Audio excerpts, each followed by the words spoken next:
Sorry about that. Ran out of time recording. Down on these small edges, you may need to take some kind of a small brush, maybe like a baby bottle brush or something like a real small, fine brush, and take it in there. That's what I did with my other one. And again, a little bit of cleaning, and then rinse off the brush or whatever, and go back through it with a little bit of clean water. When I do it, I make sure that I hold it this direction, upside down,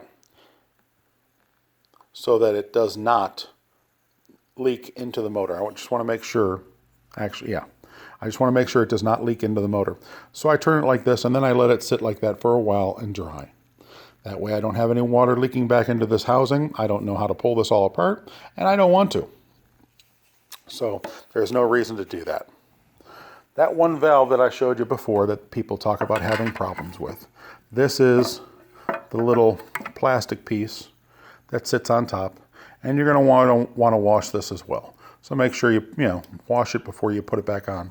But it appears to me that this piece could be hosed off, just taken in the sink, sprayed off, get all the dirt and debris, and that's probably what I'll do, because I just don't see anything that is dangerous to get wet at this point.